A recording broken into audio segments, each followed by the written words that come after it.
Today I'm going to talk about layering. Layering will take your building or structure from 3 dimensions all the way up to 7 dimensions and beyond. Have you ever wondered why you have been energetically drawn to visit significant architectural masterpieces? Some quick examples being the pyramids and temple structures in Egypt, Stonehenge in the UK, or the Pantheon in Rome.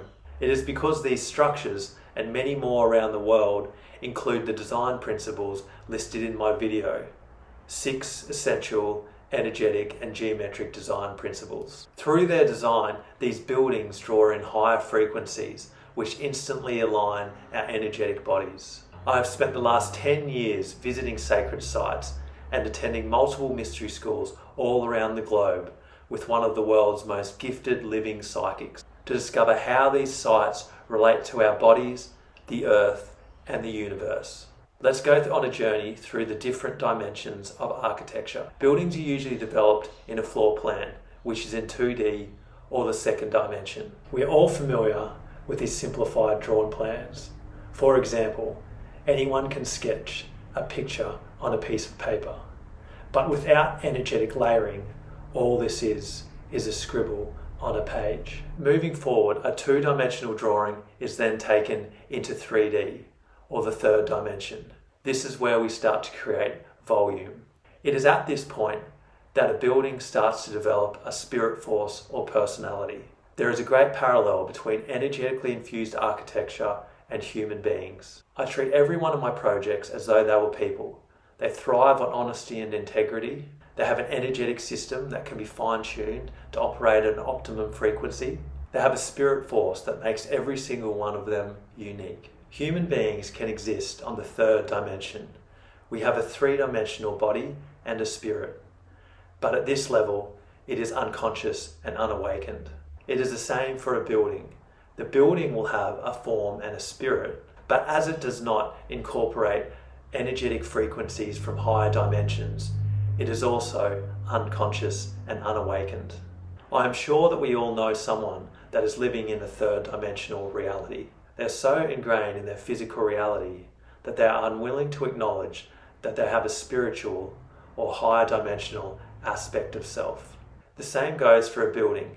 It has been designed using only the lower dimensions, and so it does not uplift you when you look at it or spend time within it. The addition of time moves us forward into the 4th dimension. On Earth, we experience time very differently to how time actually functions in the higher dimensions. The Earth and our reality create a type of illusion.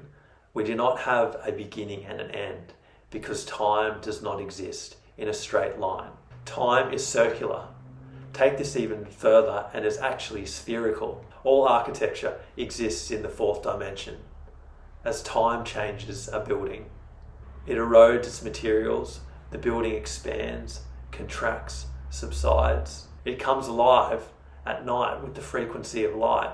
Its shadow changes position throughout the day. It produces sound in conjunction with the wind and the rain. As we move forward into the 5th dimension, we become less constrained by mass and gravity.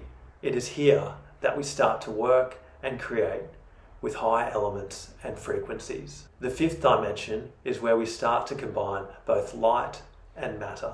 It is the mechanism that formulates change in the lower dimensions. Light exists in many forms and manifests in a wide range of frequencies. Some are more perceptible and observable by human beings than others. We are all capable of working with mass, matter, and material things. But until we awaken and expand our consciousness, we are largely unable to see and work with these higher dimensions that manifest through these higher frequencies. For example, the 5th dimension is often represented by the pentagram and works with all 5 elements: earth, air, fire, water, and ether. These elements exist in the lower dimensions 2, 3, and 4, where we physically see them as the ocean, soil, wildfires, and wind. But in the higher dimensions, these elements are transformative frequencies that can be read and harnessed to create change in our reality. Energetic change always comes before physical change. The majority of us usually only acknowledge the physical change, unless of course we have awakened. If you need further evidence, look behind the energetic meaning of earth, fire, air, and water in tarot cards. How does this relate to architecture? The fifth dimension is where we start to combine higher frequencies with physical matter through the incorporation of energetic layering. For example, one energetic layer is sacred geometry. Think of geometry as a frequency, as light and sound. It does not just exist on the mental plane as a diagram on a piece of paper. It is multidimensional and can exist and be worked with on the many other planes. I've had many clients come to me with a project that they would like to build, and as they are interested in sacred geometry, they start to apply geometric patterns, for example, the golden spiral, over their projects. This is great as they are starting to work with the fifth dimension.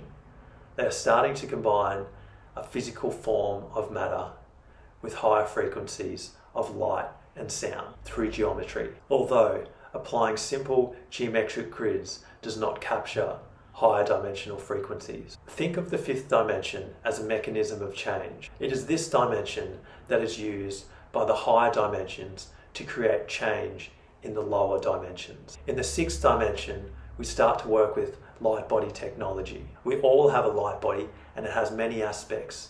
It is the totality of our multidimensional self. Our Merkaba is one aspect of our light body. It is often represented by the star tetrahedron. Our Merkaba is an electromagnetic form of light. It allows us to travel through different dimensions and realities. You can only access a dimension if you have incorporated the technology from that dimension. The higher the dimension, the higher the technology. This is why lower dimensional architecture, for example, 3D architecture, cannot access the higher dimensions. This is because it would create a distortion within that dimension. It is for this reason that 3D architecture, to be blunt, is dead and unconscious. So how does the light body and Merkaba relate to architecture? By incorporating technology from the sixth dimension, and more specifically the Merkaba, the building or structure can then begin to move through the different dimensions. If you would like to unlock the secrets of the universe, you have to ground and look at the energetic makeup of the earth and the human body. They contain all the necessary coding to ascend through the varying dimensions. We exist because we are modeled and are an example of universal principles. These principles can then be applied to architecture. We all have a light body, although we have to clear lower aspects of self to wholly embody it. A building or structure specifically designed and built using technology from the sixth dimension will not only be able to help you feel and work with your light body, but it will also be able to extend your ability to light body travel to higher dimensions, past, present, and future. In the seventh dimension, we work with the higher evolution of the sixth dimensional light body. One aspect of our light body in the seventh dimension is the fully evolved energetic system of the heart. We all have 3 energetic chambers of the heart. As we delve deeper into heart-based consciousness, we absorb the ability to co-create. What is co-creation? Aren't I already co-creating? All of humanity creates. We build a life for ourselves. We make objects and call them art. We build businesses. But there is a difference between creation and co-creation. Creation involves partial use of the heart. Co-creation requires full use of the 3 chambers of the heart. This means that we are fully connected to the earth, those around us, and the wider universe on a deep, heart-based level. It also means that we have let go of all endeavors and control of the ego. To overly simplify this, we see a deep love for all that is, and we express a deep love for all that is around us. Co-creation is where every action is helping the consciousness of humanity move forward into higher and higher dimensions through the advanced technology of the heart. How is the seventh dimension related to architecture? It is where we start to create a space within a space, as we are now working with the co-creative processes of the higher dimensions. We are forming 6th to 9th dimensional spaces within our 3rd to 5th dimensional realities. We can create these higher dimensional spaces within our lower dimensional realities by using co-creative frequencies. These spaces can perform many functions. We can create frequencies that help others to feel the technology of the heart, or uplift the frequency of the local energetic grid lines, or help us to access the Akashic records and other realms and realities. Co-creation within this dimension comes with great moral and civic responsibility. We are constantly being pushed to shift into higher levels of consciousness and therefore higher dimensional realities. We are on the cusp of an architectural renaissance where our architecture and built environment will start to reflect these higher states of consciousness that we are all working towards embodying. We will all be called to create our realities based on energy and higher frequency. It does not matter what your job or profession is, what country you live in, what you specifically believe in, what energetic modality you may practice. Energetically based architecture is relevant and available to you to assist you in your ascension into these higher dimensions. We should all be designing our built environment to incorporate these higher dimensions. 99% of buildings today are only designed using the lower dimensions. Gaining a strong foundation to be able to work with the different dimensions does take time. That is why we're here to help.